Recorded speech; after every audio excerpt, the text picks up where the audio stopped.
पिछले चंद लेक्चर्स में हमने कुछ सॉफ्टवेयर्स के बारे में समझा, उनके इस्तेमाल के बारे में देखा कि कितनी इंपॉर्टेंस है एक non linear video editing machine के अंदर एक सॉफ्टवेयर की। हमने सिस्टम रिक्वायरमेंट को समझा कि आपके सिस्टम में क्या क्या चीज़ें होनी ज़रूरी हैं, जिसके बाद आपका सॉफ्टवेयर आपके लिए यूज़फुल हो सकता है। हमने इंस्टॉल करने का तरीका देखा और हमने एक बेसिक इंटरफेस को समझा। मेरा ख्याल से अब हम शुरू करते हैं कि किस तरह से सॉफ्टवेयर पे काम शुरू किया जाए। और सॉफ्टवेयर पे काम शुरू करने का सबसे पहला स्टेप जो आपके पास है वो है इंपोर्ट। इंपोर्ट से मेरी मुराद ये है कि किस तरीके से आपके पास जो आपके एसेट्स हैं, खा वो वीडियो है, ऑडियो है, कोई इमेजेस हैं या किसी और किस्म की ऑब्जेक्ट्स हैं, तो उनको अपने सॉफ्टवेयर में किस तरह से लेके आया जाए ताकि उनके ऊपर हम काम शुरू कर सकें। इसको टेक्निकली जो हम कहते हैं, इसको हम कहते हैं इंपोर्ट।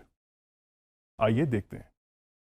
जी सॉफ्टवेयर ओपन हो चुका है और आप देख सकते हैं कि आपके पास इस तरह की वर्क स्पेस आ रही है, जिसके बारे में हम पहले भी जिक्र कर चुके हैं कि वर्क स्पेस डिफरेंट हो सकती हैं और आप अपने हिसाब से इनको चेंज कर सकते हैं। हमने अपने पुराने लेक्चर्स में वर्क स्पेस बनाने का तरीका भी देखा और इंपोर्ट करने से पहले मैं अपनी वर्क स्पेस चेंज कर लूँ ताकि मैं उसमें ज़्यादा कंफर्टेबल हूँ। और आपने जो प्रोजेक्ट ओपन किया है आप उसका पाथ यहाँ पर भी देख सकते हैं कि आप सही प्रोजेक्ट पे काम कर रहे हैं कि नहीं, क्योंकि आपने जहाँ पर सेव किया हुआ है अपना प्रोजेक्ट उसका पाथ भी आपको नज़र आ रहा है और आपके पास आपकी प्रोजेक्ट विंडो में भी वो नाम शो हो रहा है। यहाँ पे मेरे पास वर्क स्पेसिस के टैब हैं। यहाँ पर अगर मैं उमेर के नाम पे क्लिक करूँ, ये वो वर्क स्पेस है जो मैंने खुद सेव की थी अपने हिसाब से, जहाँ पर मुझे इनकी पोजिशनिंग करनी थी। इंपोर्ट करने के लिए या फिर आपके वो एसेट्स जिन पे आप काम करना चाहते हैं उसके लिए हमें उनको इंपोर्ट करना होगा। और इंपोर्ट करने के हमारे पास चंद एक तरीके हैं। सबसे पहला तरीका अगर मैं आपको बताऊं तो आप इधर फाइल मेन्यू में जाएंगे, यहाँ पे मैंने क्लिक किया और यहाँ पे मेरे पास एक ऑप्शन है इंपोर्ट। अगर मैं इस इंपोर्ट पे क्लिक करूँगा तो मेरे पास फर्दर एक विंडो और खुल जाएगी। जैसे कि हम पहले बात कर चुके हैं कि जिस तरह से हम अपने डाटा को ऑर्गेनाइज करते हैं, हमें पता होना चाहिए कि हमारा डाटा कहाँ पे पड़ा है। जहाँ पे आपने अपने प्रोजेक्ट का मेन फोल्डर बनाया था वहीं पर आपके पास आपके एसेट्स का फोल्डर भी मौजूद है। ख्वाह वो वीडियो के नाम से है, डाटा के नाम से है, ऑडियो के नाम से है, वो आपकी अपनी ऑर्गेनाइज करने का तरीका हो सकता है।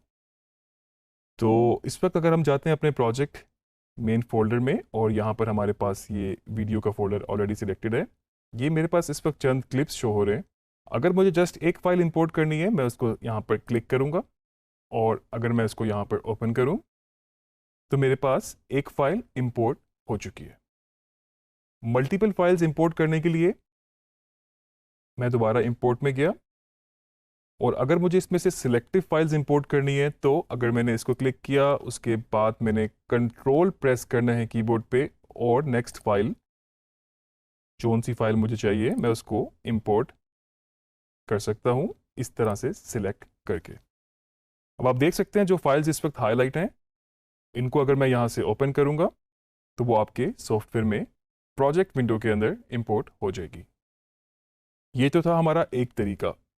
आगे कुछ और तरीके भी हम देखते हैं। उसके लिए मैं यहाँ पर कंट्रोल प्लस जेड प्रेस कर रहा हूँ, शॉर्ट की है अंडू की। जो स्टेप आप पहले कर चुके थे कंट्रोल जेड करने के बाद वो वापस रिवर्स में हो जाता है। सेकंड तरीका हमारे पास है जो कि उसकी शॉर्ट की है कंट्रोल प्लस आई। मैं अपने कीबोर्ड पे कंट्रोल और उसके साथ आई की को प्रेस करता हूँ।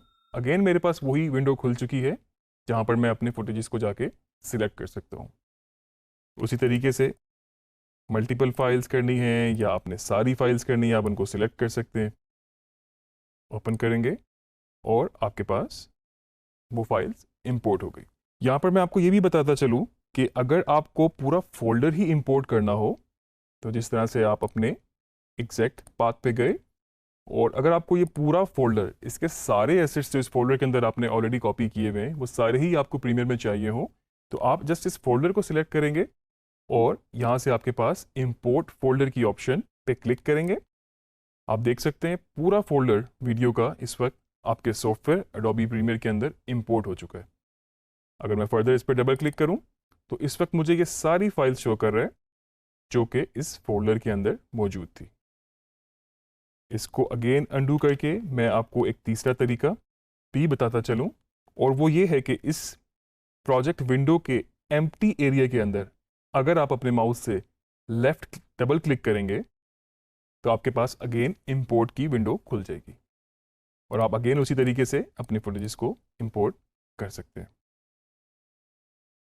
एक चौथा तरीका भी मैं आपको बताता चलूं, अगर आपके पास ब्राउज़र विंडो खुली हुई है जहां पर आपके पास एसेट्स हैं, जहां पर आपके पास डाटा है और मे बी आप उसको प्रीव्यू कर रहे हो, अगर आपको कोई एक फ़ाइल प्रीव्यू करनी है आप उसको नॉर्मल प्लेयर में भी ओपन करके देख सकते हैं पहले, और अगर आप उसको डबल क्लिक करेंगे आपके पास ये फ़ाइल नॉर्मल प्लेयर में ओपन हो जाएगी, जो कि आपका विंडोज़ का प्लेयर हो सकता है या फिर आपका क्विक टाइम प्लेयर हो सकता है या VLC प्लेयर हो सकता है।